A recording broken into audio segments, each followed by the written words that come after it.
Warning, what you're about to hear was intended to make you laugh. A lot. If you listen to the show and feel inspired, then that's awesome. But if you're easily offended or just can't take a joke, you should turn this off right now. Otherwise, turn this shit up and hang on. Welcome to the Get Up.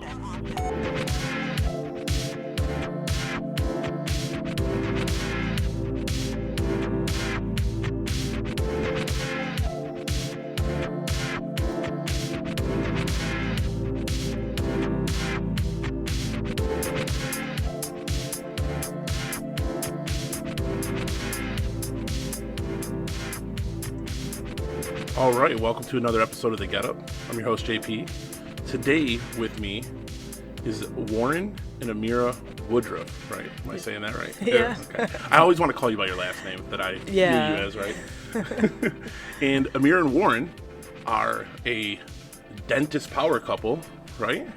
Is that how you describe yourselves? Dental power couple? I would never describe myself that way, but yes, we're dentists. Okay. And we're a couple. So Amira and I went to high school together, and she is now a dentist and has her own practice, and also you guys do a podcast. Yeah. Yes. Great. And you've written a book, right? Yeah. Yeah. So you've done quite a bit. Yeah. I wrote a book too. You did? Yeah, I self-published it on Amazon. Me too.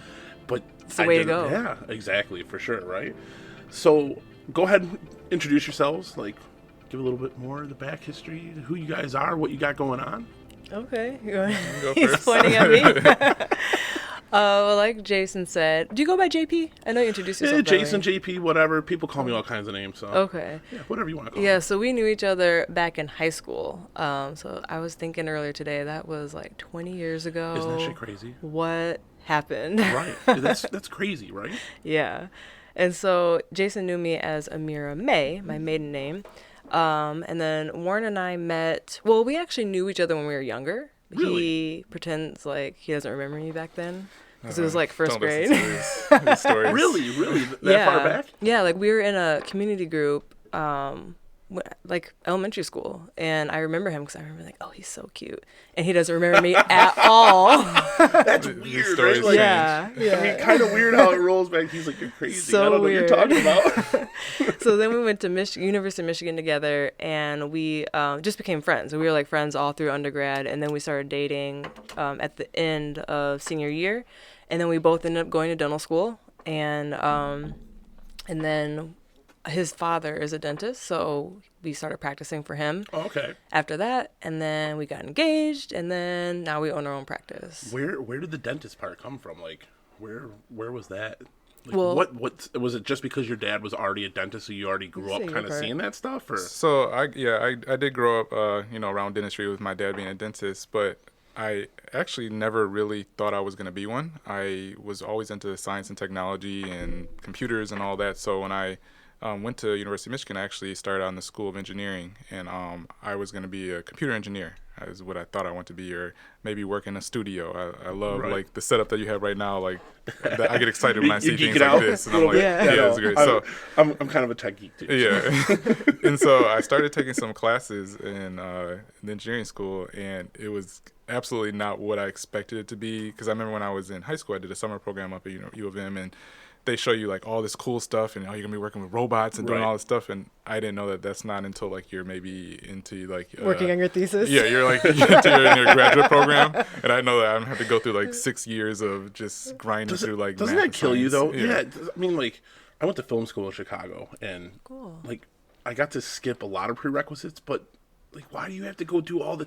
Why can't you just go? Like, you're paying, right? Why Yeah. can't you just go and start doing the shit you want to do? Like, Yeah. it's funny. My son asked me. He's 15, and he's like, "Dad, when am I going to start learning the stuff I want to?" I was like, "On your own time, son. On your own time." Yeah. But true. as so I was going through some of those classes, and I always knew dentistry was something in the back of my mind that I was interested in because it still was able to use technologies, math and science that I was Right. doing anyway. So I ended up making that switch probably halfway into my first year into switching to a dentistry concentration and taking classes. And then as I started talking to Amira more, I started finding I had no idea that she was interested in dentistry at all because she was kind of also in engineering at the time. Okay. And she was kind of all over the place of what she was thinking about what she was going to do. And then she brought up that since you were little, you always thought about being a dentist. Yeah, So- Really? I told my dentist when I was 6 that I was going to be a dentist like him. Because I loved going. Whoa. Yeah. No one loves going to the dentist. I loved going. Right? And What about going to the dentist? Sorry, we pump the brakes real quick because no one likes going to the dentist. What I about just thought like all the tools were really cool, and I just thought like it was really cool that like my face would be numb because it's not like it's not like I loved it because I never had dental work. Like I had cavities, I had fillings done, and I was a kid who was like terrified of needles. Like I was the kid who was like too old to be doing what I was doing at like the physician's office when I would have to get my blood drawn. They would have to like seriously have like 5 nurses holding me down. I did that with my son. Not now, like recently, but when he was little, terror. Yeah, but I wasn't that little. Like it was embarrassing, but I wasn't embarrassed because I was so scared. In high school, they had to... it was middle school. They had to hold me really? down. And so like I had no idea that he was giving me shots until one time, I think in middle school. Oh, like when they numb up your gums. Yeah, and I stuff didn't know that's what he was doing. I didn't know needles were involved at all. You didn't see the syringe? He always would hold it like behind his back. Yeah. I didn't know what he was holding. You know, like the classic like look behind your back. But then one time he had it behind his back, and then he forgot something, so he like reached to get it, and then when he reached, his hand came up, and the needle was just like in the air, and I was like, no, like, and so then he just talked to me. He's like, every time you've been numb before, this is what I did, and he just rationalized with me, and like I like very logical back then too, and I was like, well, okay, I guess it can't be that bad, so I let him do it, and that was a moment also when I was like, that's really cool that he also like the psychology behind it, like he was able to get me who. As someone who would never have let someone put a needle in my mouth if I knew what was happening. Right. And it was happening for years. It's still just bewildering to me. To like it? You got to fear needles, but go ahead, doc, drill away. I didn't know what they're... If I knew everything that was happening, most kids is the noises those tools make. Like the yeah. Kids also hate taste.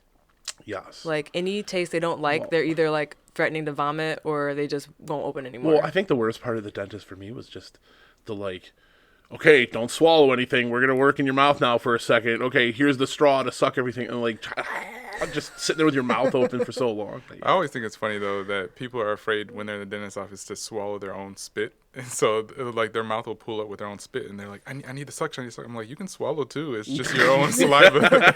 But people are like, oh, no, I can't swallow that. I'm like, you can swallow your own saliva. So you guys go to U of M, and so... Besides her remembering you and you not remembering her, so you guys go to U of M, and then after you, like, how long is dental school? So U of M was just the engineering and stuff, and then you guys decided to make the switch to dentistry. Yeah. Where do you go to school for that? So we both went to University of Michigan Dental School, and it's 4 years. But with professional school, like dentistry or medicine, you can have any degree as long as you have the prereqs to get in. And a lot of schools, you don't even technically need to have a degree. Really? Yeah.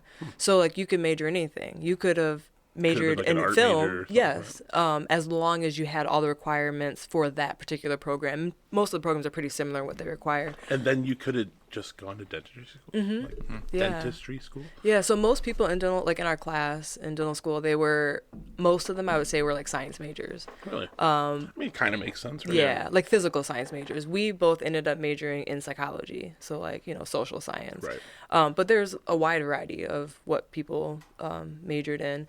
For me, like Warren said, I did also start off engineering because like in IA, like I had never heard of engineering. I didn't, no one talked to me about it before until pretty much then when like I really loved math and science. And then I was like, oh, well, that sounds, to me, I was like, wow, you can get a great job after just undergrad. You don't have to go on. And after IA, I was like, which is our high school, it was very difficult. I was like, I'm excited about the thought of just being done after college, 4 years.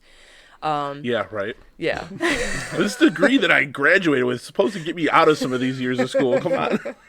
Exactly. So I started off with that, but then it felt like some of the things I really liked, but then it just didn't feel right. I interned some engineering like jobs, and I was just like, this just doesn't feel like me. And so then that's why I started thinking back to dentistry, and then I was like, well, let me major in something that I've always been interested in but haven't had exposure to because I won't ever get to again. Like, why not while I'm in college? So then I know at our high school, they didn't have like any psychology classes, which is what I was always like wishing I could have learned in high school because I knew I had other friends at other high schools who did have it. My son does that. Like, he just got done with the last semester was psychology, and oh my God, first of all, he keeps trying to like run around here, like talking all this. He knows all the psychology stuff. Oh, Dad, this is why you're doing that. This is a psychological reason behind that. You think I should be a psychologist? Yeah, it's pretty funny.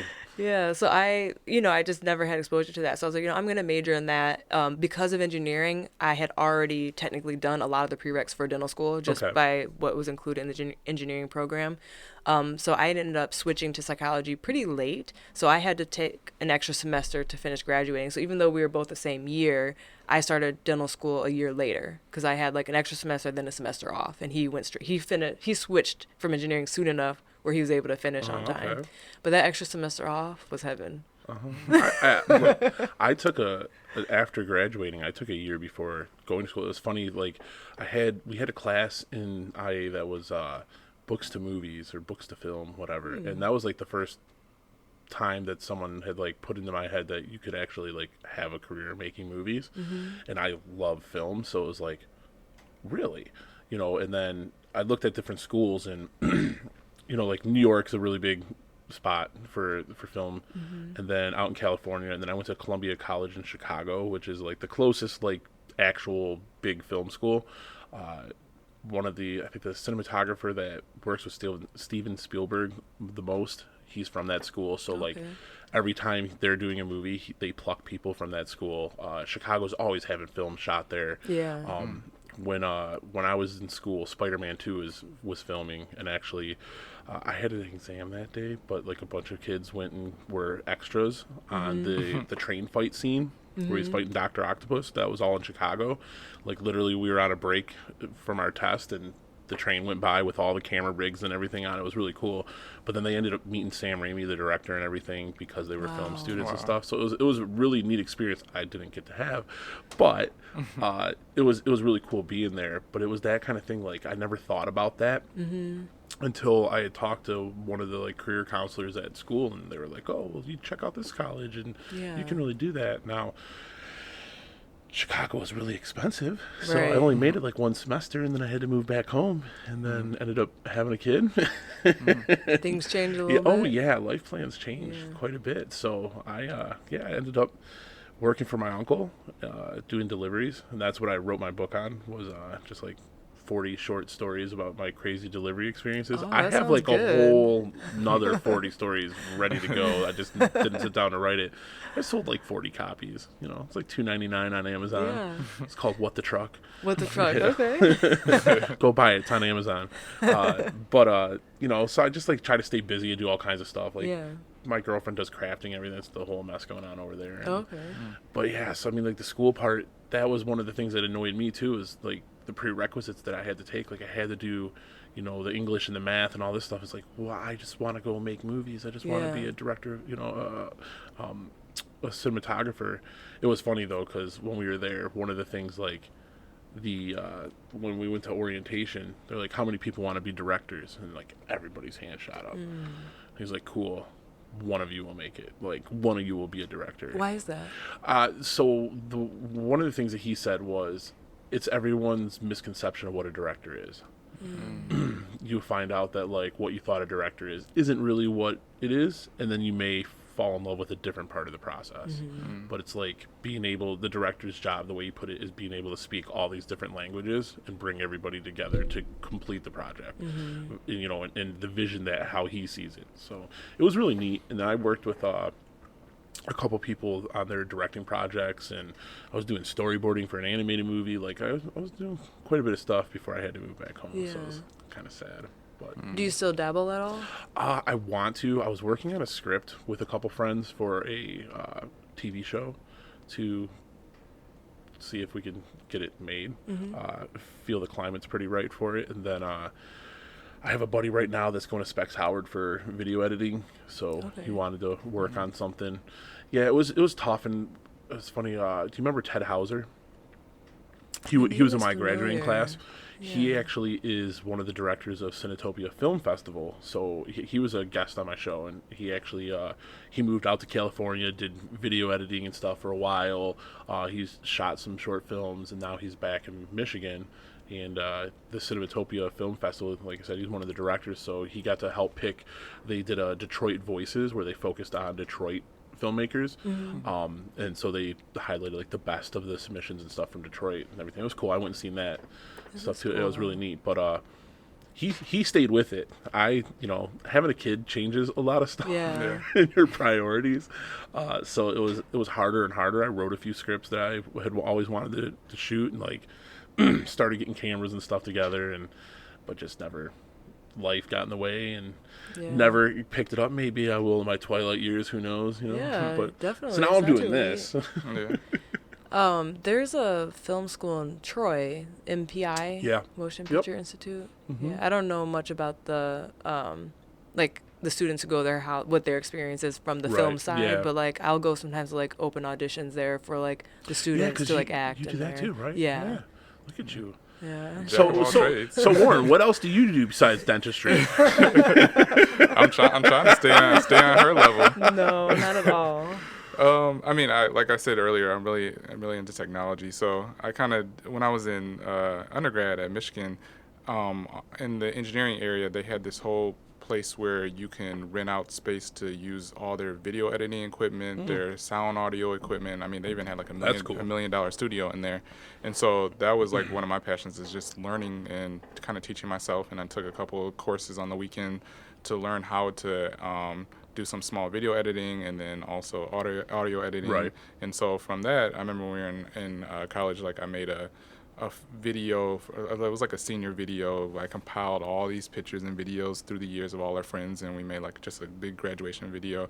And so that was fun, just like working on that project for like the last semester of something that I was always interested in doing. So as I got, after school, started getting busy, obviously, with dentistry, but I still always kept that in the back as a hobby. And so when we started our own podcast and when I do other things, I love to like edit short videos or anything with technology. So anytime like a new gadget comes out, I know I'm loving, trying to figure out how to put everything together and how everything works and things like that. So that's one of my passions. And then other than that, I'm really into sports. I played basketball in high school. Okay. And big fantasy football guy. And so me and my friends from like high school have been running a league for the last 20 years now.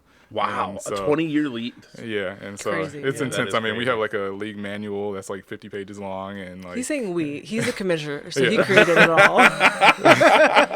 but he was trying to say we, so it doesn't sound so bad.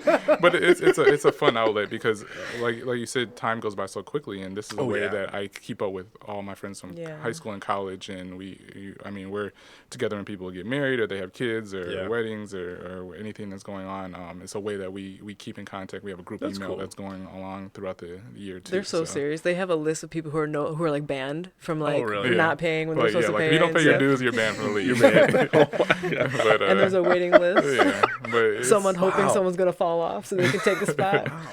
But yeah, so that's fun. And other than that, I like to do some like business consulting too. I like to help people that are starting their own dental practice or help people that have online businesses with their websites.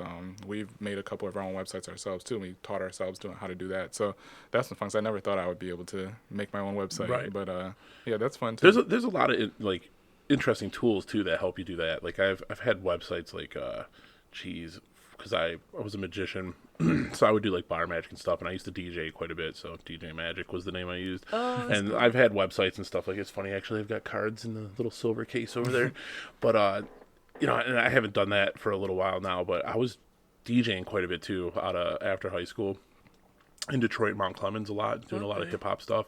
And then it's so tough to stay with. But yeah, so like I would create websites and stuff like that. Like I can't remember what it was, like whatever the damn site it was, but there's a lot like Squarespace and all these other sites that'll help you build them too.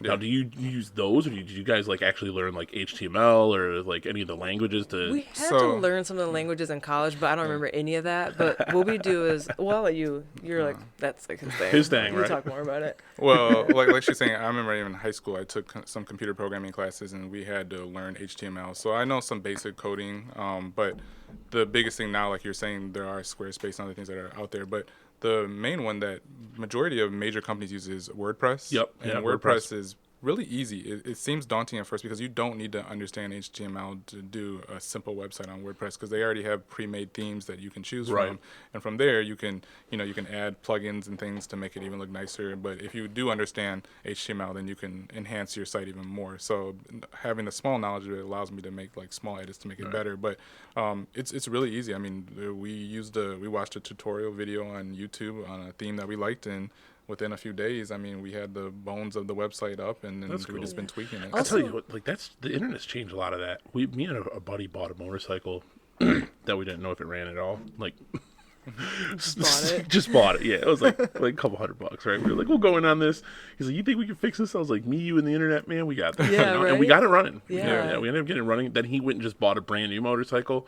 So then I ended up selling it to someone that wanted a bike to fix up and customize. Yeah. But YouTube makes it, you can learn anything on YouTube. I know, right? Well, even with the HTML codes, like if, let's say there's something we want to make more customized on our website, you can just Google whatever your theme name is from WordPress and what you want to do, and then you could find someone has made the HTML, and you just have to know where to put it to make it work, but you don't have to like do it from scratch. What is a common... Do you see like the same common issues when you're working with people on websites, like the design layout? Because I don't know if enough people pay attention to that when they have an idea, like, oh, I want to get running with something, right? Like sometimes people are so just, woo, let's get it going, and like trying to cram too much into stuff. Like to me, I feel like simple is more elegant than like just.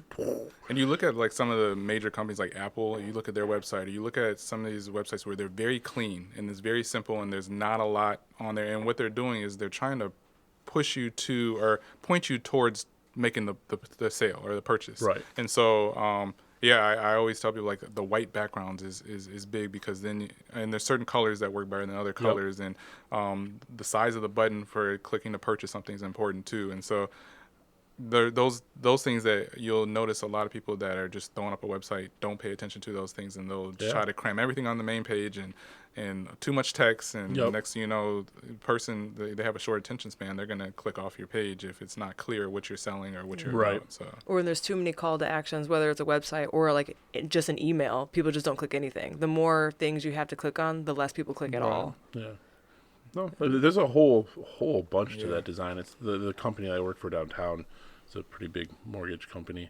They one of the things they do is, we have the online mortgage option, and one of the teams I was meeting with, they had a whole team dedicated to like the buttons that you click on the website, which one, which color, which size, generate more clicks, and like they run all these crazy tests and analytics to just figure out like the best way to get people to buy in and actually take that action. The psychology behind it too, like even certain colors entice you to do certain things.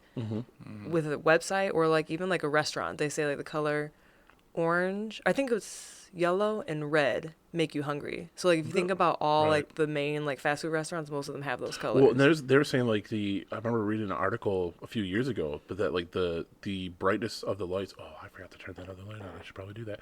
The brightness of the lights can influence the taste of your food. So like they're saying one of the reasons why restaurants are usually darker, like fancier restaurants with that have a lot of wine and stuff, is because the light can actually affect the taste of the wine.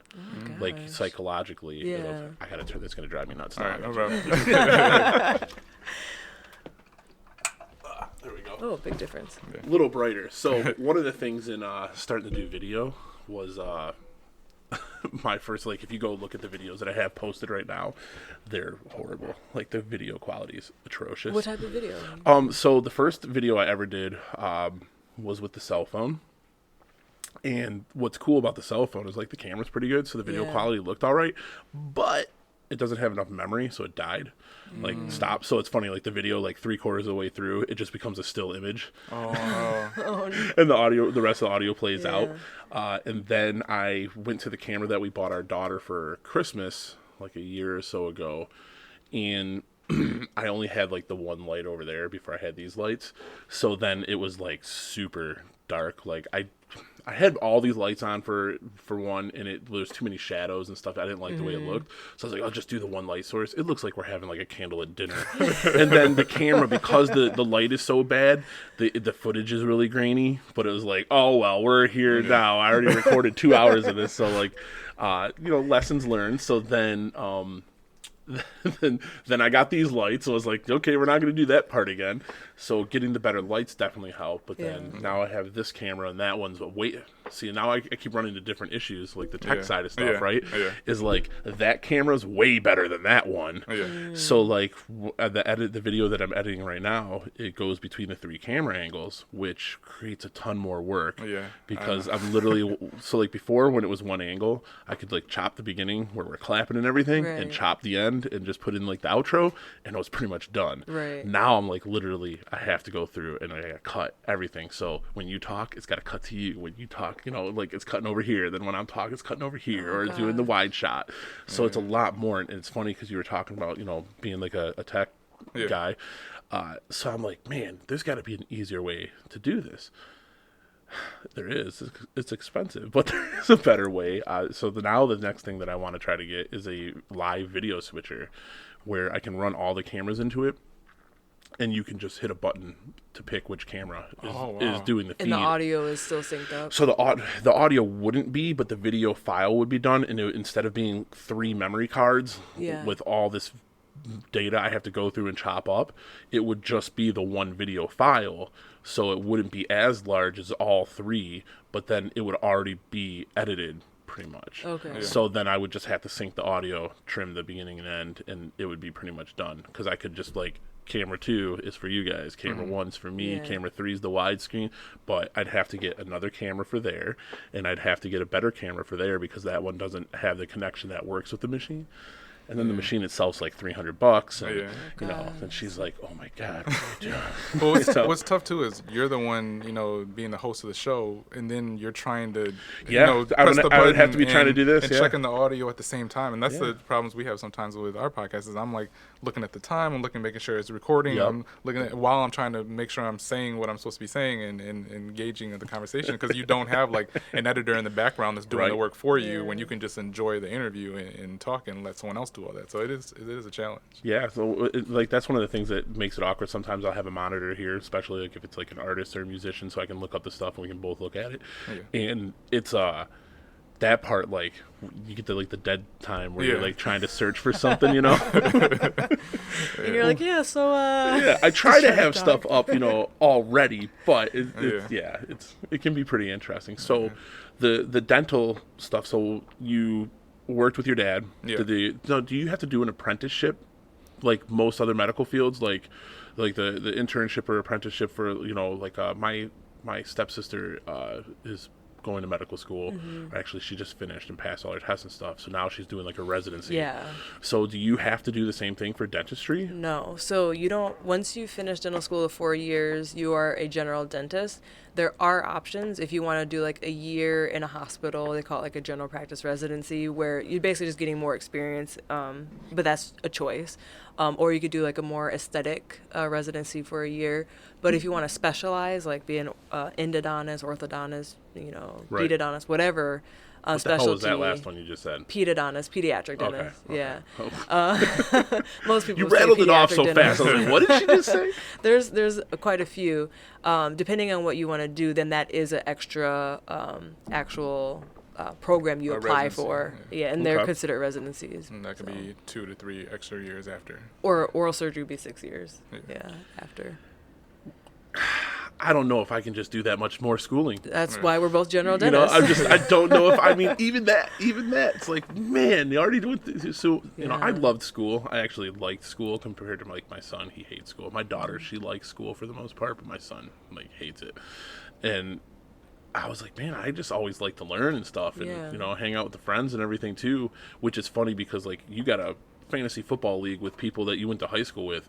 I talked to like 3 people maybe, and it's like once or twice a year. But you guys had a very small school. I mean, I had 500 people in my graduating class at West Bloomfield High School, so it's a lot more people. Yeah, I had like 102 or something. I had 99. Yeah, like it was real small. I mean, come on, our high school was a refurbished elementary school. I know. You had to like do like a complete bin just to get to the drinking fountain. We had like bathrooms in all the classrooms. Wow, that definitely brings back elementary school memories to me. I mean, definitely like in elementary school, I don't think it's that bad, but I can't imagine being like in high school. Like I'm trying to think back, did I ever use one of those bathrooms? 'Cause, I mean, come on, if they someone's want you blowing to. up a toilet in that bath, like, and you're in the classroom, come on. I will never forget when I was in elementary school and we had our tornado drill. And part of the tornado drill is all the kids had to go into the little bathroom in the classroom, and we had to like sit against the wall on the floor. And like I'm like, the bathroom is dirty and nasty, and like, Oh, yeah. and we're sitting there and like I'm like, okay, can we get up now? Like, is it over? Like, no, you have to wait till they've given us the clear. I'm like, okay, we're sitting on the floor of this dirty bathroom that people are probably like, who knows what on the floor. See, what was funny for us is when I remember one of the tornado drills that we had in elementary school, we had to go into the girls' bathroom. So it was like, this is the girls' bathroom. Yeah. This is like that other world we don't know about. Like, what's the girl? Is it different than the boys? You know, it was kind of funny. But yeah, so it was goofy. Yeah. The bathrooms in the school. All It this is stuff. really weird. I forgot all about that. Aren't your sinks like really low too? Yeah, everything was low. Yeah, everything was. Yeah. And then like they built an addition to it, so like that part was normal. Yeah. But everything else wasn't.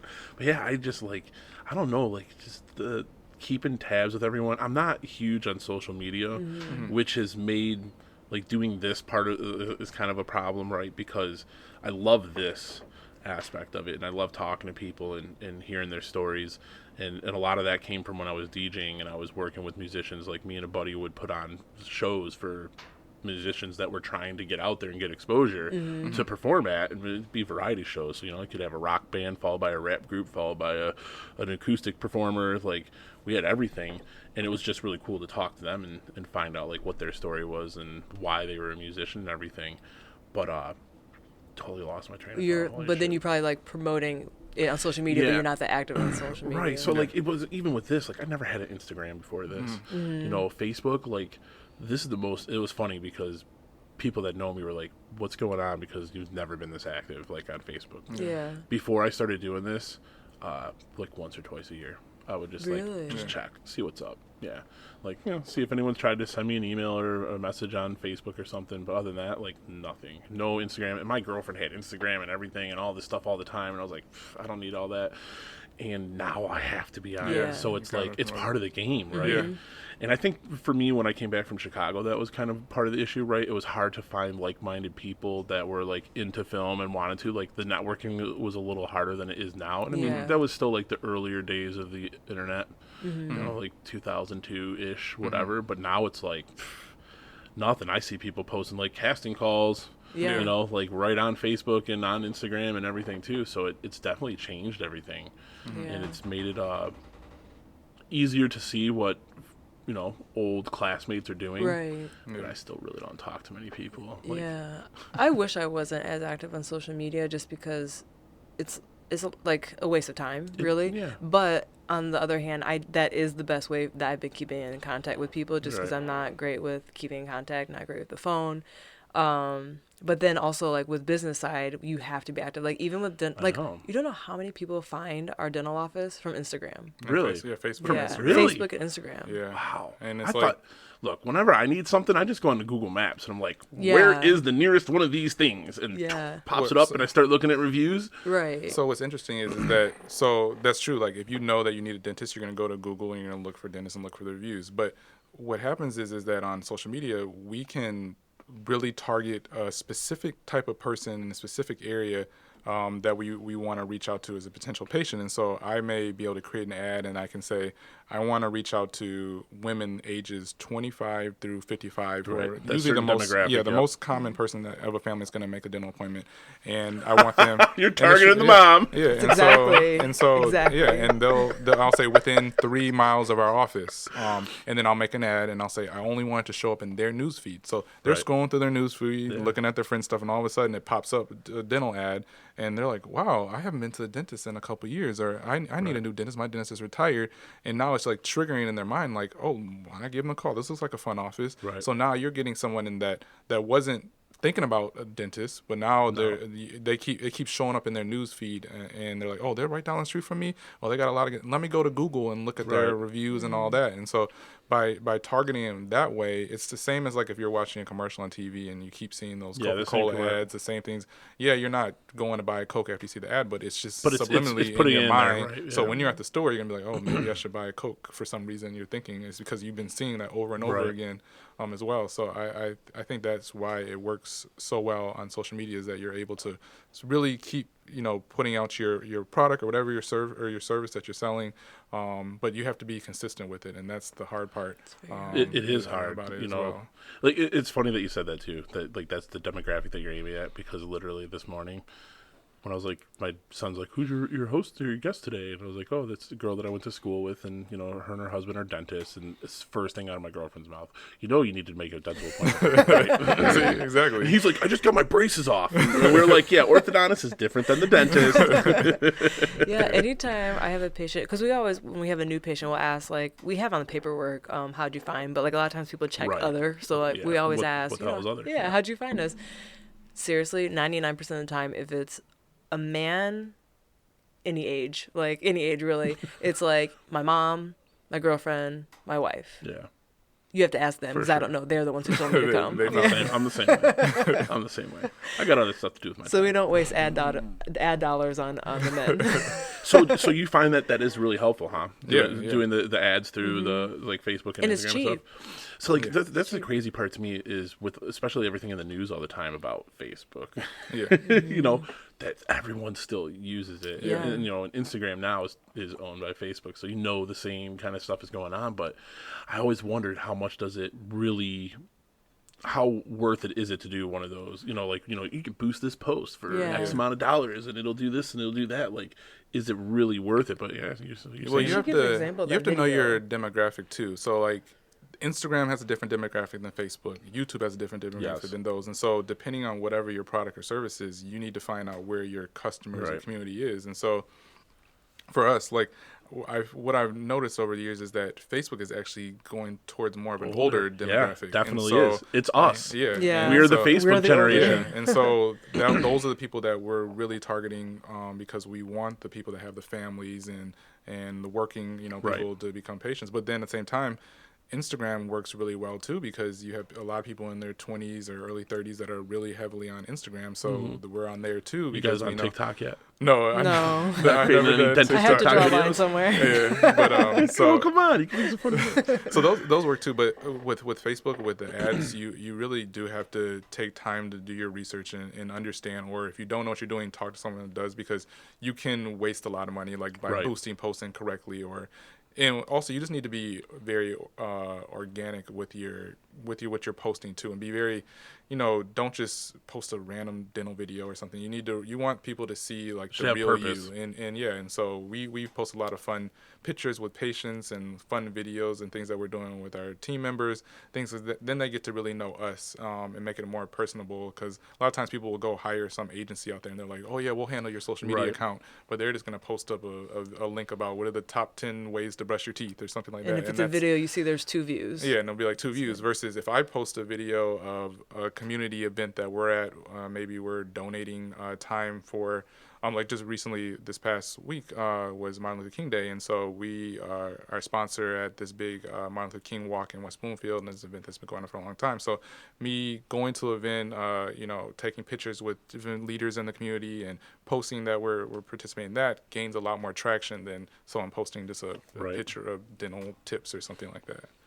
Yeah, I think it definitely makes sense to make sure that what you're posting is directed the right way. Like, that's one of the things that I don't know, irks me a little bit about social media, is like the stuff that I post for like Instagram, for example, right? Like, I only have an Instagram that's related to this show, and I only post. I'm not like, oh, this is me and my kids playing. Yeah. Like, it is literally only stuff that's either related to this show or something else, that someone that was a guest or is already lined up to be a future guest, like promoting their stuff, or like I promote like my wood burning stuff. But that, again, that's like kind of falls in line with what I'm doing with this, right? Pursuing your passions and just kind of doing your creative stuff. Right.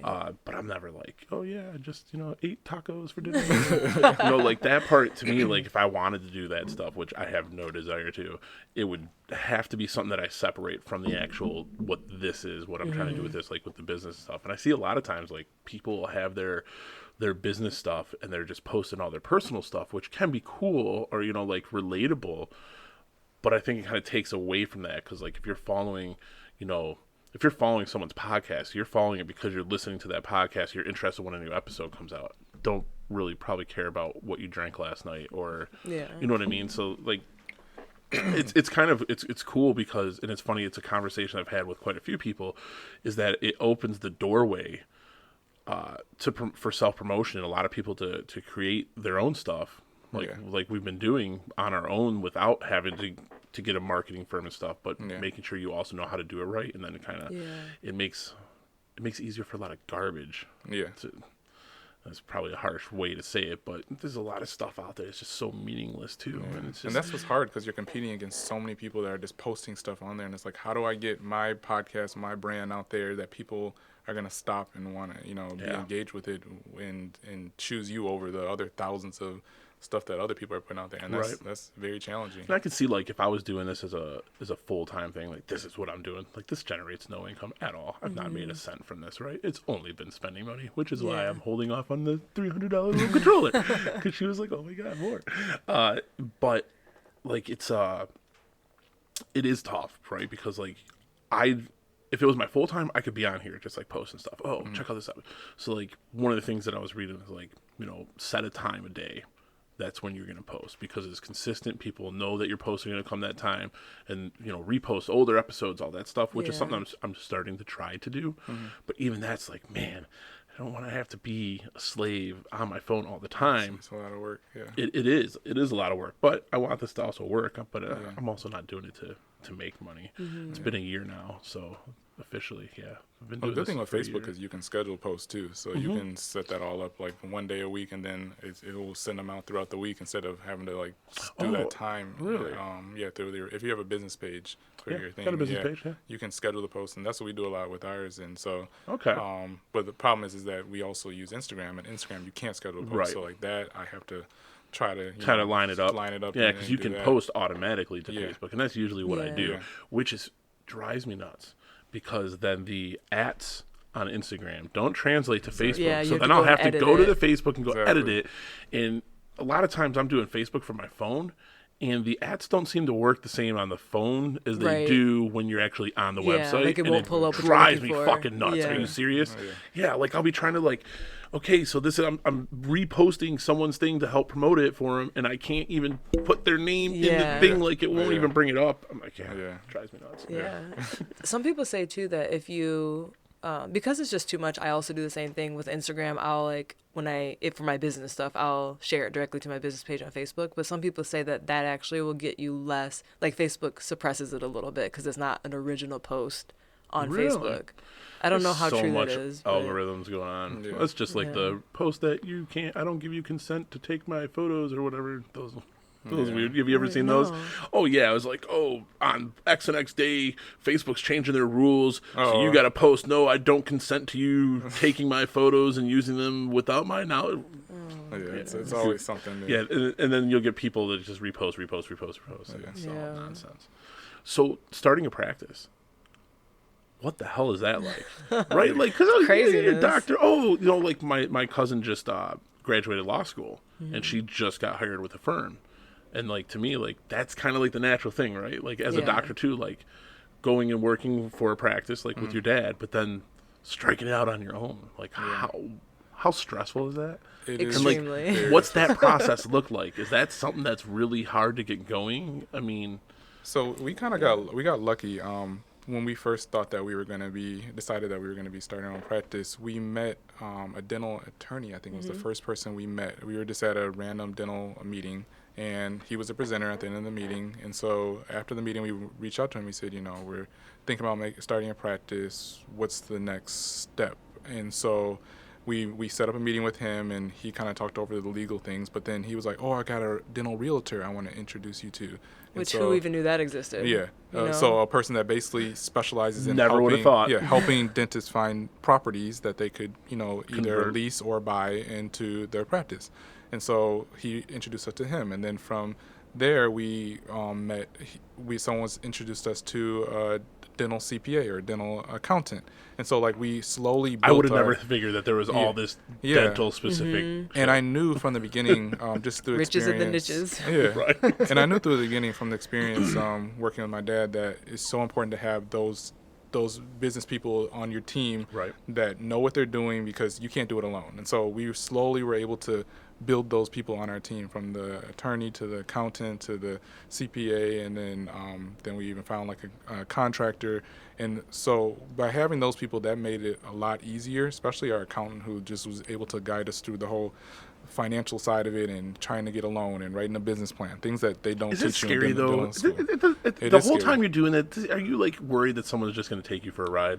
It is scary, but like we never felt feel like that we way. what helped us out is that the people that we did find, I found out that actually a lot of my classmates from dental school were working with him as well. Okay. And so by getting these strong referrals and Right. seeing how Okay. where these people are at now with their practices, I was like, okay, we're making the right decision, Yeah. because I we can had see so that many definitely. referrals. Definitely Yeah, helping. we really trusted them, but the scariest part, I would say, and I'm sure Warren would agree with this, is the financial, because like you're already after dental school, like the student loans are crazy. It's Right. even crazier now than when we finished like a decade ago. How close are you to paying your student loans off? Oh my Not even gosh. close. That's the problem. Nowhere near close right Yeah. now, because now that we have a practice loan, Yeah. that's what you're forced to pay. You know, First? yeah. Yeah. Gotcha. And so, I mean, a lot of times people get out of school and they'll be on like a 10-year payment plan. But Which we both started on started that on a first. 10-year payment plan, but as soon as we started to do our own practice, we had to put the school loans on hold, because we had this practice Right. loan that we're working on, and so now we're going to get back into the school loans, paying that back. But yeah, it's that makes it stressful, because every day when you're working, you're looking at the numbers, saying, okay, I need to make sure that we're making so much so we can pay back these loans Right. on time, so there's no penalties from that. But like you were saying earlier, it was a challenge from that standpoint of making sure that you have the right people in place. Once you get those people in place, now you're trying to figure out, okay, I got to figure out how to hire people. I got to figure out what equipment I need to buy. I got to figure out what supplies I need, how much things are going to cost. Then And you that gotta- equipment is and not cheap, it's right? not Oh my cheap. That's just gosh, gotta be no. fucking insane. That's the most of what the Yeah. practice loan is. Yeah.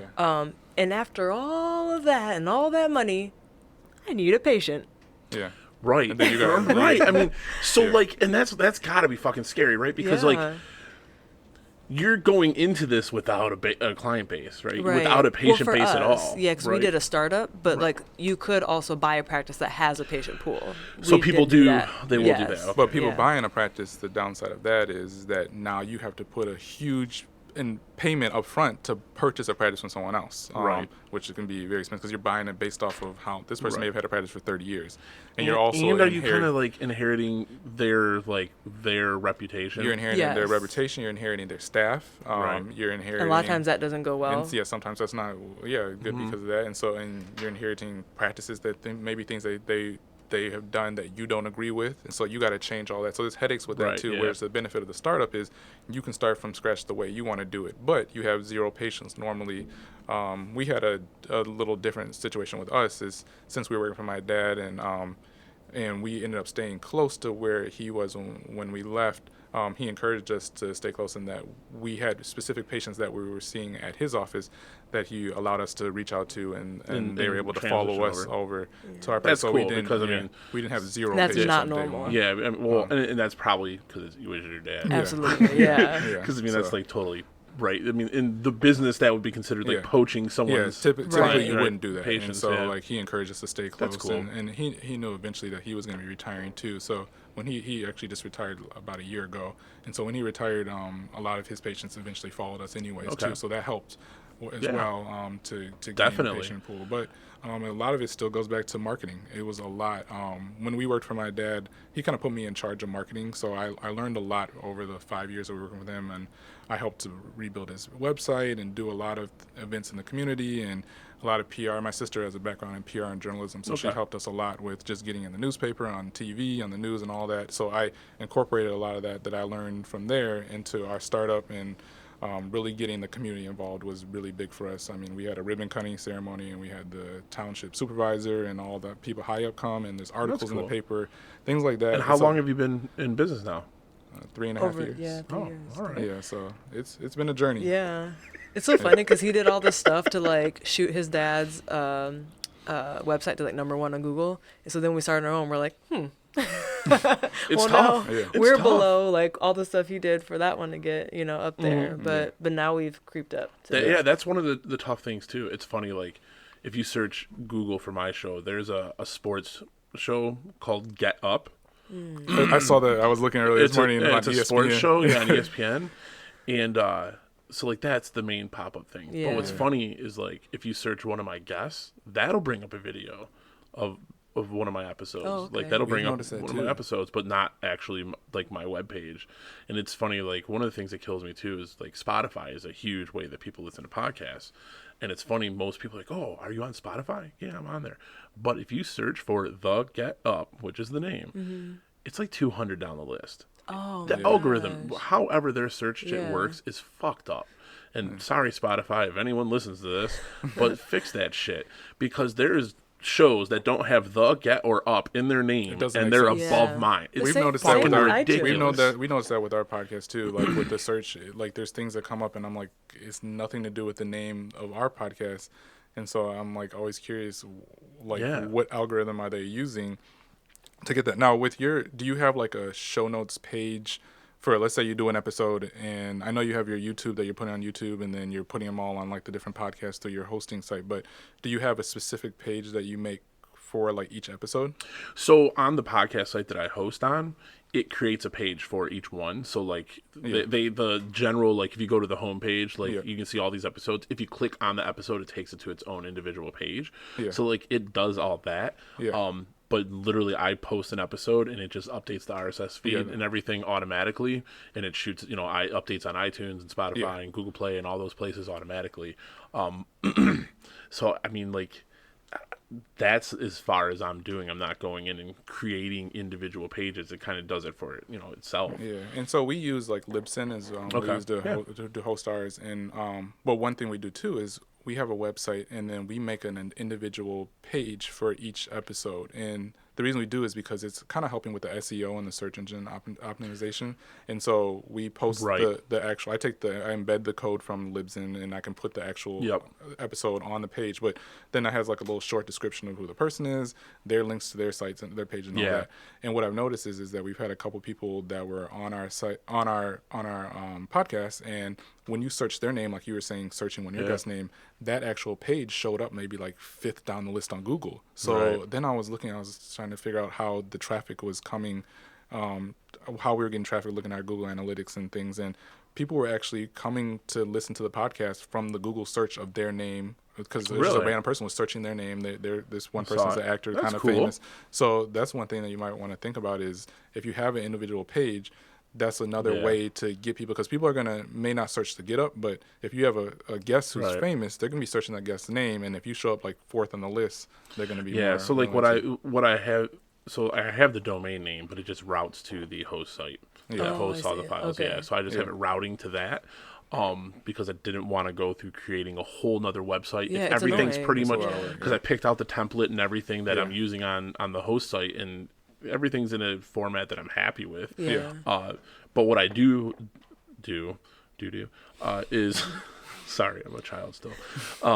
Is like when I post on Instagram or something that a new episode's out, I will go to the page for that episode individually. So like off the main page, click on that actual episode and then put that URL up there. Yeah. So that way it goes there. What I do like about YouTube is the YouTube URL for episodes is super small. Like if you do Yeah. the share, so like I'll post that too. Like I'm really trying to push the video content now, because before it posted to YouTube automatically. So like the site that I Oh, it use, did? they post on YouTube automatically, and it'll Okay. just be whatever image you assign as like the image for that episode will just be a static image, but then your Okay. audio will play. So like if you go up there, there's like 5 or 6 episodes on YouTube that are those image with just audio. Okay. And then starting this year or this season is when I started posting actual real videos. But that site does a lot of this stuff automatically for me. So that was. I heard YouTube helps a lot with the video podcasts. Like they really like, for some reason, they like showing that more. So Like I think SEO? for just like people that do podcasts and they also do the video part of it too and put on YouTube. I just think like SEO just in general. I think they like that. So well, and one of the things too that is like why I started trying to do more on YouTube is that it's one of the top ways that people are listening to podcasts or consuming podcasts. So it makes sense to have more of a presence on that platform rather than just the image with the audio going. But then also one of the things that something like Joe Rogan and stuff does too is you can create multiple accounts for your show. Like, so you can have one that's just clips, you can have one that's the actual whole episode, or one that's like just specific things, and then that way you can post from all those, and it's creating more and more content. When people search for something, it's more and more likely that one of those things is going to show up. So, I mean, I'm not there yet because it's a lot of work, too. Yeah. I got a day job. It's so interesting you just said that, because when you're talking about, like, people listening and watching podcasts on YouTube, I was like, wow, I didn't know people did that. But then you mentioned Joe Rogan. Just last week, I watched like a 2-hour Joe Rogan right? episode. Yeah, you fucking did it. Yeah, I did. I was like, oh, who does that? Okay, me. Yeah. So, and I mean, it's obviously, like, his production quality is top notch. He's got someone that sits there and does everything for him. Whereas, like, I'm doing it myself. It's funny. We were down here yesterday, and I was complaining about how you can see, like, someone donated the panels, and I've yet to find a good way of sticking them to the walls, so they're actually like hanging, right? So everyone's gonna see how cheap my little space is, because what's funny is the camera angles make it look like it's like a nice room. Yeah, but they Right. wouldn't know You don't until see all the you the just cement and pushed everything. it. Yeah, until I pushed it. But like I was pissed because the sign, like that I have people sign and everything or put their business cards and stuff on, like is just hanging so you can see the rope. And my girlfriend's like, well, it's the ghetto get up.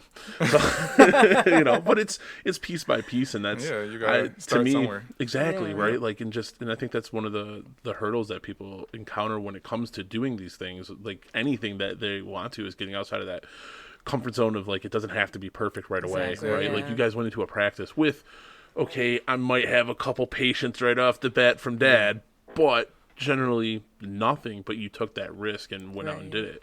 And I think that's one of the things that holds a lot of people back. Yeah, they want to have the perfect final outcome Shit's not to start. perfect. And like you start slowly, and then as you grow, you slowly invest into it, or if you make money, then you invest the profits from Right. whatever you're doing. But you just need to get out there. I know people that have started podcasts like in their bathroom because it's the best acoustics, or not having this full setup. They're just doing a podcast with their cell phone, Right. or they're recording it on their computer and using a simple, the iPhone headphones microphone.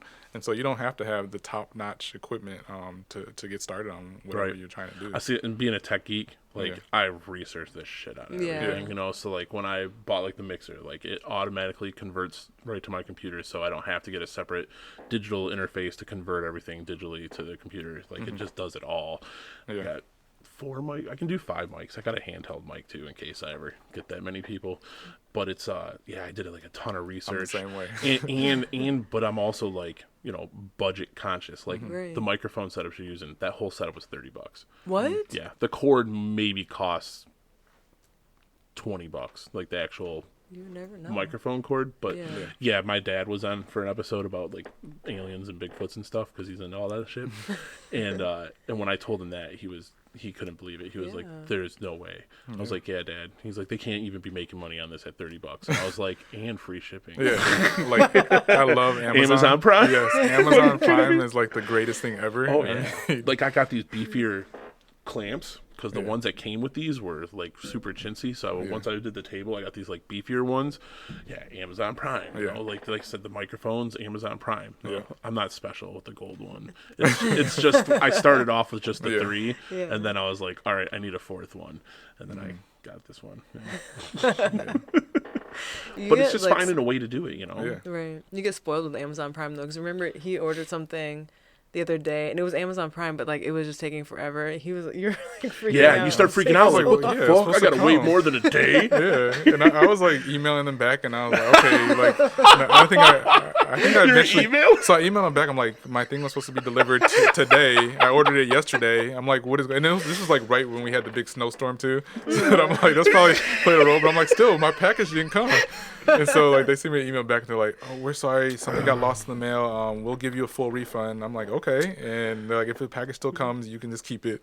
But you're funny? just so used to it coming. We in a got day. we got news stories about people working for Amazon peeing their pants and stuff. And where's my package? That's awful. Oh, Yeah, I gosh. mean, it's crazy because that's the world that we're living in now. Yeah. I mean, I haven't seen it yet, but I know they were talking about doing the drone deliveries, Yeah. and now they're talking about, I think, the self-driving cars doing deliveries, and like it's crazy, but like this on demand, and now the grocery shopping and stuff. Yeah. Like, I get it, you're saving time.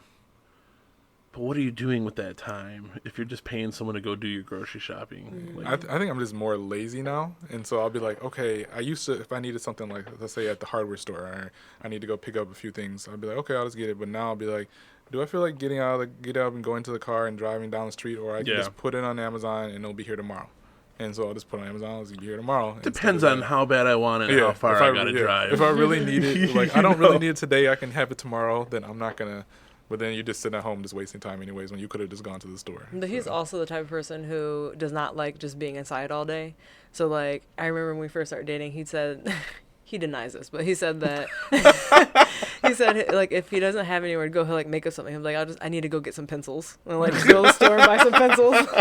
Say pencils. Yeah. He did Well, I say think one that. of the things that, especially for Amazon, where they've really nailed the market is, like, I worked at a Radio Shack, so I knew, like, the little pieces that they had and stuff. So once in a while, being a goofy tech person, I'd figure out, like, oh, man, I need this connector. I need this, like, replacement part. Radio Shack, they were fucking gone. So, like, your outlets for a lot of these things. And those were, like, things that Walmart doesn't carry, Meijer doesn't carry, even Best Buy doesn't carry, right? Like, you're looking for specific audio, like, electronic shit. A lot of times it would have been at one of these niche stores. Yeah, and they're that gone. they're just gone. Yeah. And now that's been replaced by Amazon. But even then, like, it's still hard to find stuff sometimes. So, like, I was talking about, I want the clamps for the tabletop, right? So Yeah. that the mic, these can be a little more in a better spot and not off to the side and hanging here. And I can only find one seller of those things, and it's like, I know there's got to be more than those, right? Yeah. And it's not Prime, so I haven't bought it. Yeah. Yeah, because I'm spoiled, right? But it's just crazy that, like, even then, it's still hard. It can still be hard to find certain stuff because just whatever it is, the Amazon's doing, how they work with people. Yeah. And it's just, I don't know. It's weird because we have been spoiled, and And the it thing feels too like it's is just being more spoiled. is coming like down. you Yeah. miss the interaction you get with the expert at the store, where Yeah. they can be like, okay, I need this part, and they can guide you and they tell you if they have it or what they recommend. And so like I remember about a year ago, my sister, who's a musician and a vocal singer, she told me, she's like, I was looking for some parts for podcast equipment. She's like, check out Guitar Center. And I always thought Guitar Center was just for guitars. And I went in there and I was like in heaven again, because I was like, this is like Guitar Center's got it. it has I've spent everything. fortunes at Guitar Center. Yeah, and so that's where we bought a lot of our equipment was from there, and it brought back memories of like you said, Radio Shack and other stores, because when you go in there, it has all the little things you have, but plus you have the knowledgeable employees there that can guide you, because they were telling me fixing my mixer. I thought my mixer was broken. I just was doing something wrong with it, and so that's one thing that you miss when you're only dealing with Amazon is you don't have that. You don't have that, and then one of the things too, like, is really disturbing is the fact that, like, a lot of the reviews and stuff, right? Like, I used to rely heavily on reviews. I still kind of do, but not as much. I'm not as jaded anymore, because there's a lot of shady shit that goes. And actually, I read about something that happens on Amazon, and I actually saw it firsthand. But so have you heard about the people that get mail packages from Amazon to their house all the time and they didn't order it? No. So some of these companies, what they do, especially like overseas, is they will send packages of these cheap little things to just random addresses, and they just send them over and over again, because if it goes to a real address, then they can mark it as a verified purchase, and then they leave themselves 5-star reviews, like great reviews. So like there's this one lady, she was in the news a couple times, like she just won't stop getting packages. She's like, I don't know how they have my address, why they're sending them to me, but I get packages, like 10 packages a day. And she said they can't stop it. Like the mail system said they can't stop it. Like they have to deliver these packages. So they're not asking her to leave the review. They're able to leave it They're under doing her? the review, but because it was a real address, they can mark it as a verified purchase. So like they create a fake account, use her address as the shipping, so it actually ships. I see. But Okay. it's their account. Right. Yeah. But they are creating the accounts. And then the Wow. other thing that people do is they hijack accounts. So, and this is the one that I saw actually happen. So what they'll do is somehow they're able to hijack your Amazon page. So they'll, like, if you had a great product, right, and it's got 500 5-star reviews, awesome. They'll hijack your page and sell something else, but they're using all your reviews of 5-star. So it looks like this product is amazing. Oh my So I was looking for this drink that I used to get from Kroger. And I went to the company's website, and they're like, go to our Amazon store. So it redirects me to the Amazon store, and I clicked on the drink that I wanted to order, and it goes to a page for an electronic piece. And I was like, what? But when I scrolled down and looked at the reviews were for that drink. But they were selling this electronic piece Oh my because their page got gosh. hijacked. So like it's scary. And then there's like some stories of people getting like stuff that they completely didn't order. Like they ordered this, but something that showed up was not what they ordered. Yeah. And it's because of all this weird like online marketplace shenanigans going on. So then it makes it hard to even trust that stuff Right. too. You know, like when I was looking at the microphones, like for $30, you're like, how good is that going to be? You know, I mean, I did a lot of research and I trust a little more of the reviews that actually have like pictures and Right. or videos of the stuff being used. And then I'm looking for like, that's the other part that's crazy too. Like in looking for microphones, you'll get all these like top 10 best microphones of 2019, Yeah. you know, and there'll be like 10 different websites and they all say this one microphone is like the top best one. Yeah.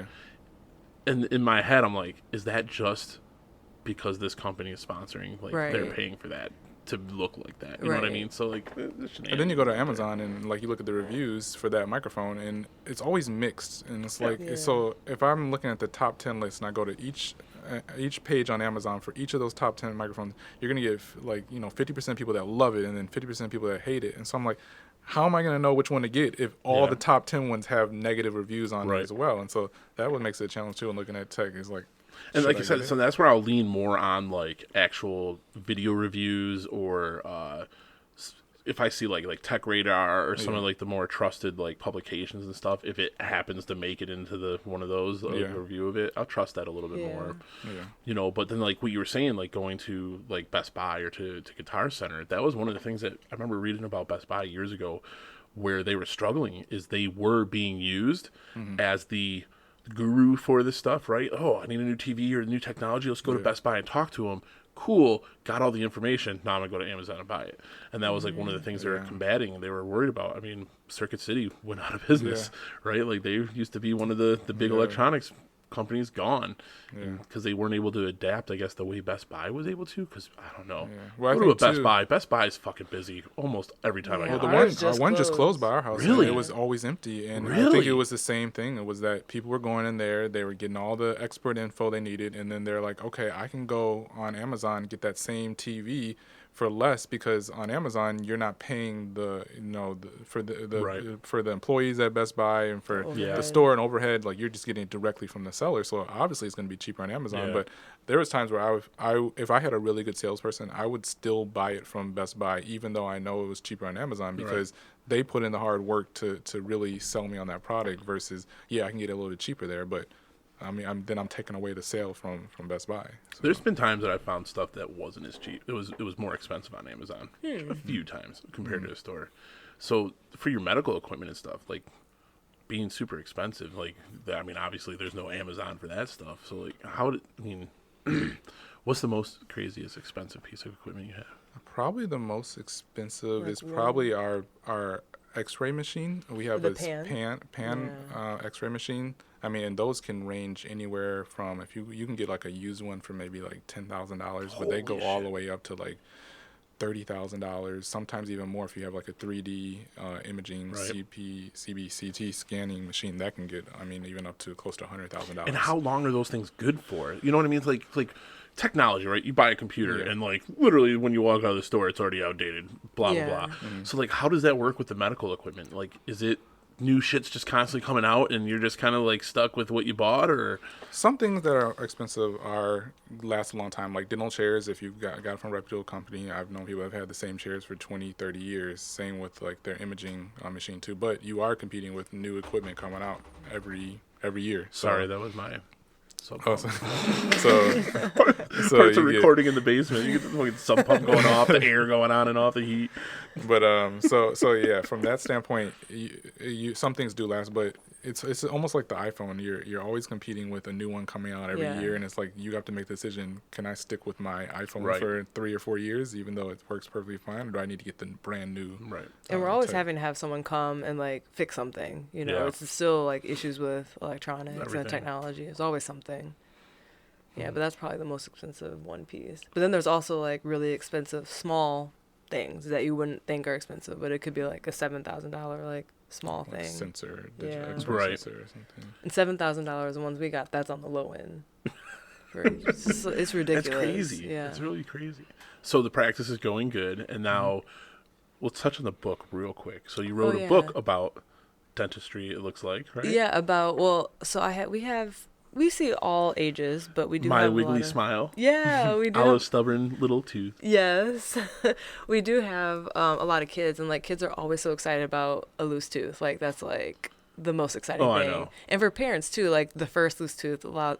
Most times parents are excited. I've had a few parents that are like completely disgusted by the thought of a loose tooth. So this was crazy to me, but when I was a kid, my mom had like this little weird wood chest thing, and it was filled with hers and her brother's and her sister's baby teeth. Like my grandma or someone had kept everybody's freaking teeth in this box. I have all of our dogs' puppy teeth. Really? Wow. I like obsessed over them. Like if I saw that like one had fall out, I'm like, I gotta find it. Because it's your fur baby? Yeah, definitely fur baby. Definitely. But yeah, so I like was looking for a resource just to give parents like a fun book about losing teeth, and I just couldn't find anything that I really liked, and so I was like, you know what, maybe I should get into writing it. And I didn't know about self-publishing, so like at first I was like trying to find a literary agent. I was like trying to do like a traditional route, but it's not very common or easy to get into that space without a writing background. Because they're like, who are you? Like, you're just writing a book? Yeah. And so then I started learning about self-publishing, so I did it that way. So it's called My Wiggly Smile, and I did the same thing with the URL that I just redirect, so you can just go to mywigglysmile.com. You can find it. Damn, I never thought about buying a URL for my book. It's the easiest way, as opposed to saying, go to my website at this/this, you know. Well, because you see it for like all the movies and stuff. Whenever there's a movie that comes out, it's like whatever that movie's name is .com. Yeah. And so I sell it on Amazon, but then I also buy like author copies of it, so it's cheaper, and then I sell them at the office. Okay, that's so it's cool. fun. And like because I'm a dentist writing it, it's a fun story, but then also in the back there's like a chart about when to expect teeth to get lost, and like a chart for kids to color. Yeah, it's fun. That's cool. That's what the parents like. I wrote the book because I had an idea for writing my book for a while, and I was like, it's funny, like I have a list still on my phone of just like titles, because I know like the story from just the title, right? Because like these experiences that I lived through, and they're all true stories. I just changed people's names. But I read an article about how this lady was making like $8,000 a month writing Bigfoot porn books. Like Bigfoot adult novels, and selling them on like Amazon and Barnes and Nobles and stuff like that. And I was like, what the fuck? So if people want to like buy books about Bigfoot, like kidnapping campers and hikers and stuff and having sex with them, which is literally what this lady was writing about, and she's making, I was like, shit, I could write some funny stories about the things that I've lived through and hopefully sell some. There's always something. I haven't done no $8,000 a month or anything like that, but you know, I sold, like I said, like 30 or 40 copies. So whatever. Well, now you just gotta promote on I sold some, social media. Yeah. You gotta make it. Then that's the other There's thing. a link on my podcast site for it, but but that's the other thing. Then you have all these separate social medias, and it's just hard keeping up with all of them. And like we were saying, you can schedule with Facebook. With Instagram, you can't do that, but you can save drafts. Yep. But if you save a draft, or however many drafts you saved, and you switch to a different Instagram account of your own, you come back, they'll be all gone. Really? Yeah. Good thing I only got one. That was very traumatic when that happened. Oh, I before. bet, right? You did Yeah. all that work. Like, oh, yeah, the wording's great. Yeah, it looks good. Oh, got the right filter and cropped it. Yeah, don't have to worry about it anymore. Yeah. All done. No, Right. start No. over. It's ridiculous. So the podcast. Yeah. Explain more about the podcast. So I would say it started just because, well, kind of like what we were talking about earlier about us being dentists, but at least for me, really feeling like once I chose dentistry, that is what I am and all I can be. Like I made my choice. I can't, I'm interested in acting. I can't do that anymore. That's what it felt like. Right. Almost like, it's almost like inappropriate to be trying to do something Right. else. And I just realized that was stupid. Like I'm still a person and I still have other things I like to do. And also Warren helped me realize I don't have to separate it from the office either. Like people like to see their dentist or, whoever they're seeing, healthcare provider, as more than just that thing. Like it's nice to see that they also have Right. a life outside too. So it's something fun for me to talk to patients about, because at first I was trying to hide it, and then I was in a Jets Pizza commercial and it came on the TV. You were in a Jets Pizza commercial? Yeah. Oh! And it came on the TV while I was working at a patient, and they're Do you like, get, like, free Jets? they You asked should be me, getting like Jets for life or something. not Shit. only did I not get that, before I did the commercial, they're like, okay, like any dietary restrictions, I'm like, I love, like, pizza's my favorite food. Jets is one of my Yeah. favorites. Yeah, And pizza's my the fucking boxes I had kryptonite. were empty. Oh no, I really? didn't even get one bite. Oh, that's horrible. That's horrible. Yeah, there's Yeah. literally a Jets right here. That's dangerous. It is dangerous. Yeah. Yeah, so then I started sharing it with people, and it's just been fun conversation, especially my patients who also have interest in, whether it's acting or film or, in front of or behind the camera, whatever it is. So it's been a good connection with people. But yeah, so it started saying, like, I'm more than a dentist. And so then we kind of were like, maybe we should start like a group of people like more than a doc. That's what Right. originally started. And then I was like, I don't want it to just be like, everyone has like different facets to themselves and isn't Yeah. one dimensional. And so like, let's just call it like, what are you more than? And whatever that is, Okay. that's the thing. And so then we started that first, and then we're like, okay, let's turn it into a podcast. So it just kind of like, we made like a little online store of shirts, and then we're like, okay, let's do a podcast. It just kind of snowballed. Right.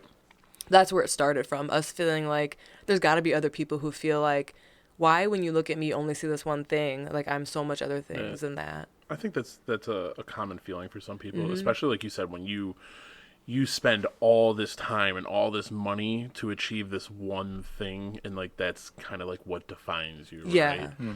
So I can see that, and Mm-hmm. I think that's a cool thing to focus. I saw the recent episode you posted about the girl had the Oral cancer. the oral so cancer, Yeah. right? Yeah. Yeah, and she was saying that, like, for her, it didn't have anything to do with a choice, but when people see, she has a very large scar, now she has a lisp, and she used to be a singer, model right. and a singer, and so it made it, changed her Totally life changed her big life, time. yeah. But she's like, when people see me, she's like, sometimes I feel like I'm the oral cancer girl, or I'm the girl with the scar, and she's like, I want people to see me outside of that, I want to be able to easily break through that when I first meet Right. somebody. So yeah, it's not just about like careers, it's just, anything. And it's so been fun. you said you do mostly like over the phone. How has that been doing it? Because like I'm set up for that capability, but I prefer this, right? Mm-hmm. Be able to see you guys, body language, Yeah. all that stuff. I know it can be a little inconvenience. You can come hang out in my basement. It's not. So we do both. We do Yeah. some in person, and then when we do it on the phone, we do it through Skype. Yeah. And with that, it's worked pretty well. My biggest concern was obviously with the tech back side of it. Is it going to sound right? Dropouts. And so Skype is pretty like that. We haven't really noticed dropouts, but the most important thing is making sure that on their end that they're using the right equipment. So and the audio comes good even if they're using like iPhone headphones. But they have to have some sort of headphone that has like a mic on it. So that's like to get the best quality. That gets huh? the best quality. And then we've had some people that we've interviewed that have background in doing podcasts themselves. So then they have a microphone. Right. So So that's they're- even better in that aspect too. But overall, we haven't had too many tech issues doing it through Skype and online. And it's nice because we have interviewed people that are out of state. Yeah. So we can't meet with them in person. But obviously, in person is the best option because you can see them and, Right. and all that as well. So. How's the podcast been going? It's been good. It's so much work though. Yeah, It's and just so it's much. the So we like editing stopped part for a that while. takes We're like, so much. okay, that was season 1. And then we're like, we'll come back in a little bit, and we were gone for a while Yeah. before we started back. Well, like, even for me, like, before, when I figured I wanted to do this, I started recording, like, a month or 2 months before I released any episode. So I had, like, 4 or 5, like, right now, right? Like, I'm recording for season 3 that I'm currently in. And I've already got 3 other episodes that are recorded. Yeah. Not totally done editing yet. I got to finish the one for today. But, but yeah, it's so, like, I tried to be more prepared. And then, like, when I take the break, I'm still recording episodes. Yeah. So, like, right now I'm scheduled out until May, I think. So, like, assuming everybody shows up, because not everybody shows up. Right. You know, stuff happens or whatever. I've had one person actually scheduled now, and then they were like, so let's talk compensation. I was like, let's talk, I don't make anything from this at all, so there is no compensation. Yeah. Oh, okay, can't do it. All right, that's what it is. So that was an interesting one too, because they were promoting a film. So, like, It's free promotion. Yeah, free promotion. That was That's the interesting to me. Yeah, that's that was the interesting to me too. So, but it is what it is. Yeah.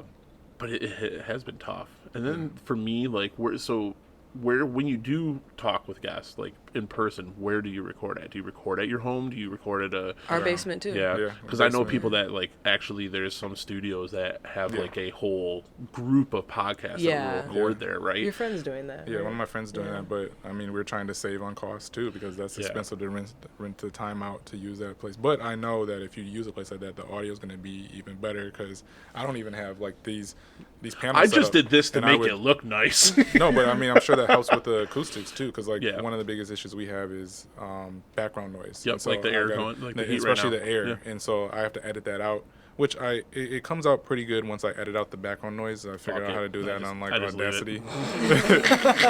But I'm on Audacity right now. Fuck it, I just leave it. And it was really simple. Like, if you go to, like, the get noise profile, and then you show, like, some of the silent part of it, and then you can put that onto part where you're talking, and then it'll just edit out that background noise. I'll have to try that. And I found that on YouTube. It's just something simple, but it's still, I know that I can get probably better audio if I were to get paneling or things too. But this was actually a buddy of mine. His brother was listening, and he was like, "Oh, dude, I got all these panels from when I had an office. If you want them, so I've got these and a whole bunch more somewhere else." Yeah. But yeah, I was like, "Sweet, sure, I'll take them." So now he's gonna be a guest too. Now he wants to come in and talk about his love for podcasts. But I appreciated it.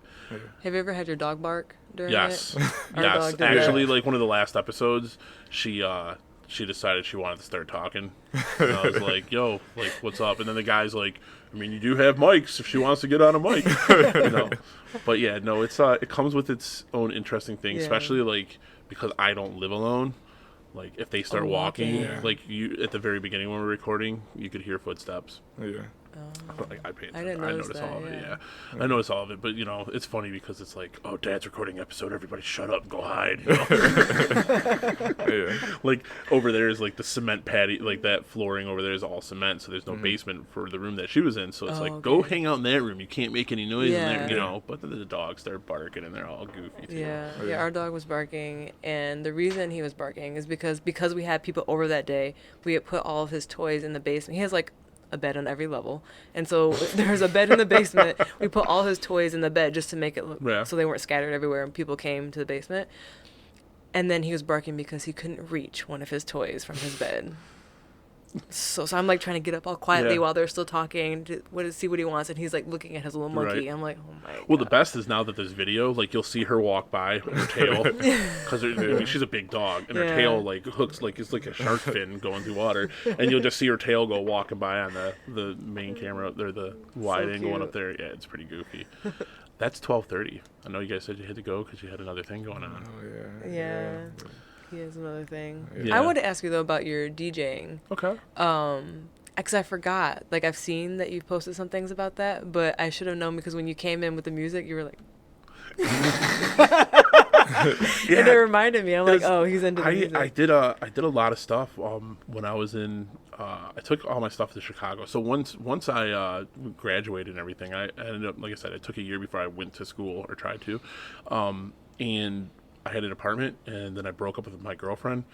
I was like, wow, I got a lot of money all of a sudden. So I was like, I'm going to go buy some turntables. And, you know, I used to mess around with another kid at school, Dan Giannis, we used to go to his house and play around on it. He had turntables and everything too, and I was always interested in DJing and stuff. Like there was a magazine that was giving away like a whole like DJ in a box set from Gemini, which is a brand in that world, and I was like right and trying to win free stuff and all that, Yeah. So yeah, I ended up going and buying a turntable and a Busta Rhymes album, and like that was what I started messing around with first, and then got into it more, and then I did some DJ battles at Guitar Center, did a DJ battle at the Emerald Theater in Mount Clemens, and then I started doing the hip hop shows with a guy that I met in Mount Clemens. Like I said, we would put on different shows, and then I started working at Elvin's in downtown Detroit before they shut down back. This is like 2003, 2004, down at Elvin's.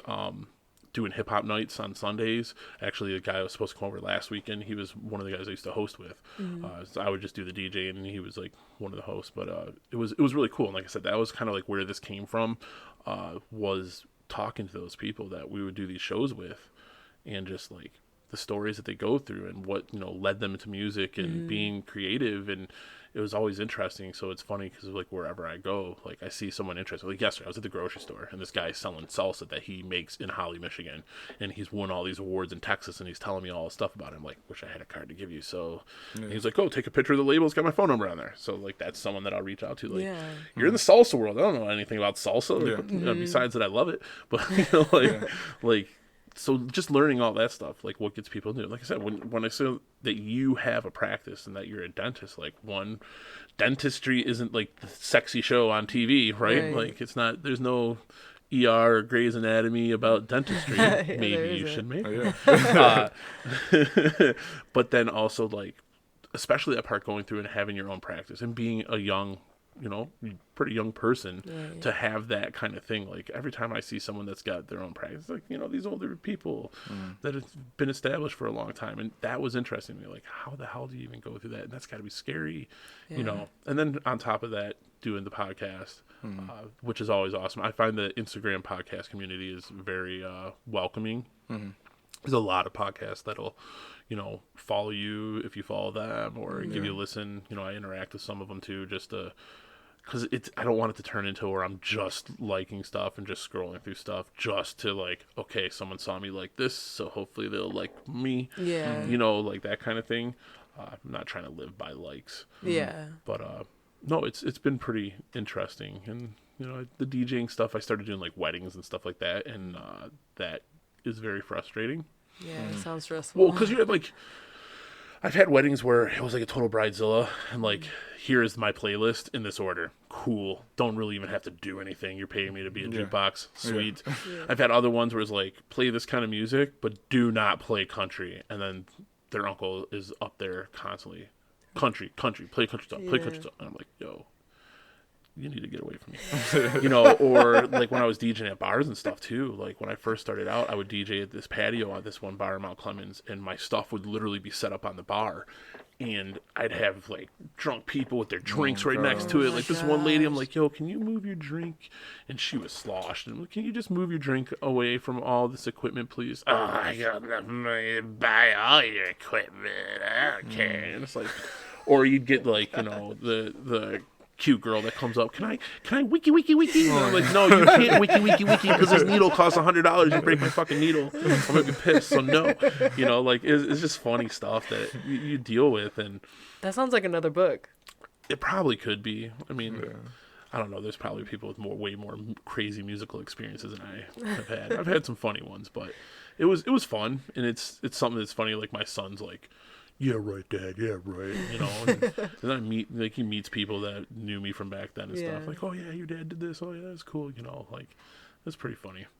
But, very cool. Yeah, I do all kinds of goofy stuff. Like I said, I do like the wood burning and drone racing. I did for a little bit. Now I'm racing RC cars with my son, and yeah, I'm just always doing something. I didn't even know wood burning was a thing, but that's something I would like. So like wood burning, like I knew about it when I was a kid, because like my stepbrother got a wood burning set one year for Christmas, and that's actually how this all happened. Was my son got a wood burning kit for Christmas, and I was like, what can you really do? And I looked it up, and I was like, dude, some people make some fucking amazing things. And I was like, oh, let me try it.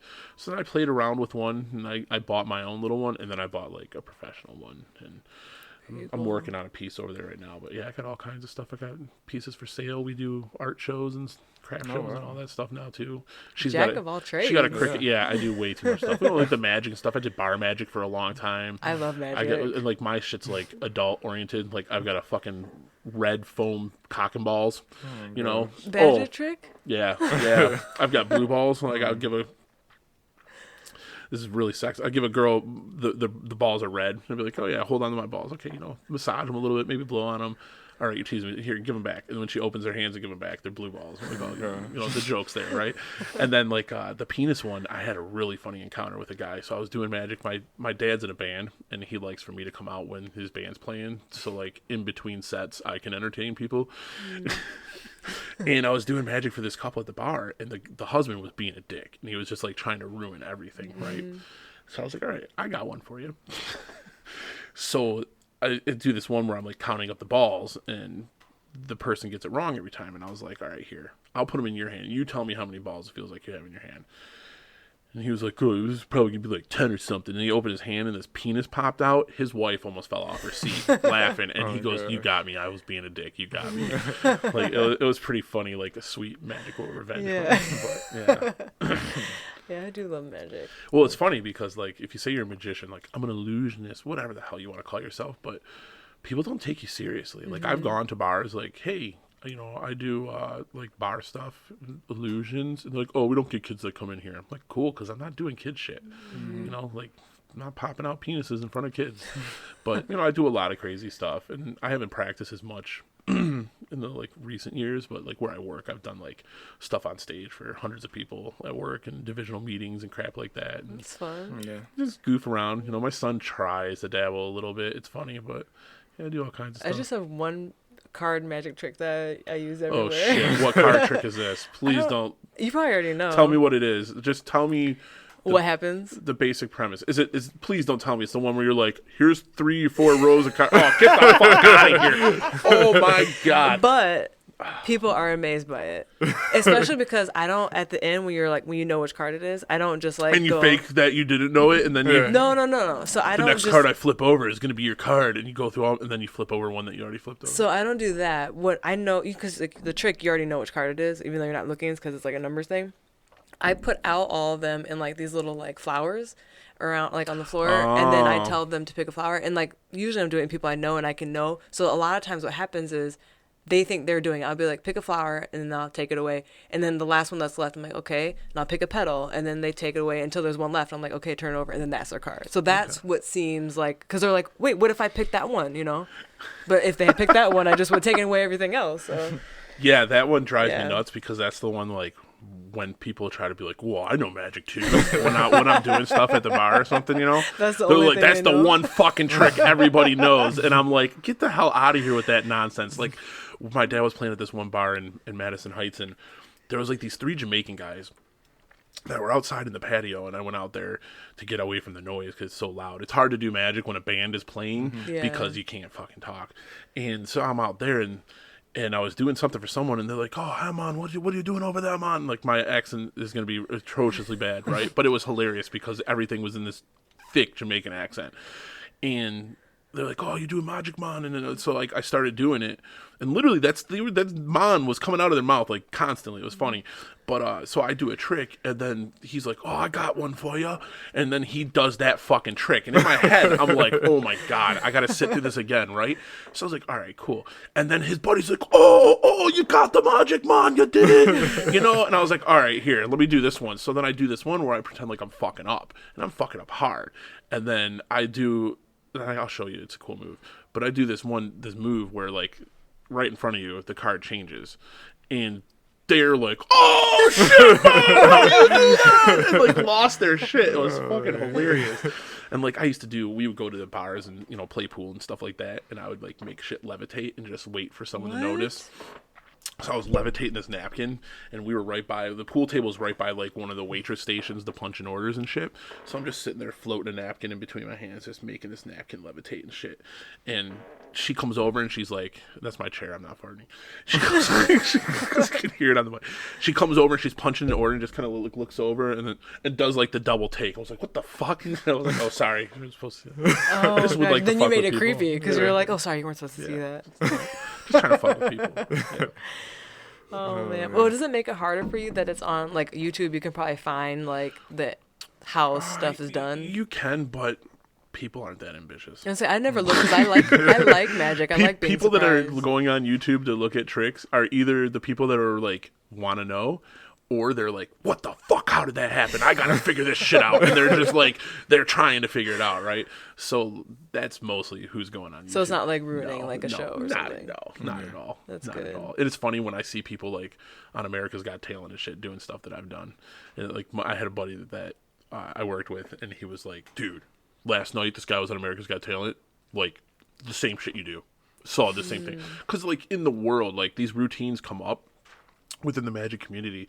Like there will be these routines that are created that are like staple routines, like the sponge ball, like the little sponge balls. Like I've made personal tweaks, like the penis and shit and the blue balls, but the basic routine that I do is like one of the established routines by a really famous magician way back in the day. Like this book that I have, actually it's over on this table, is like a course in magic that people have been using for forever, which is why I got it. Great, like start off with this stuff. So like some of these routines are established, and like part of being a magician is trying to figure like being on like your own is trying to figure out how to take those and tweak them and turn them into something different that's like unique to you. So like it's built on the same principles, but Yeah.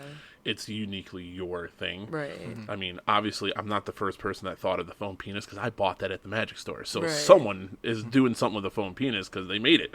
But how I incorporate it into my tricks is something that I played with, and how I do it and slip it in there and everything. And like I can have nothing in my hand and grab like light and put it in my hand, and then now that turns into a red ball, and then I can take those, and like I used to do a routine where the balls would go from being these sponge balls to hard rubber ones, and then I would do a whole different routine with those.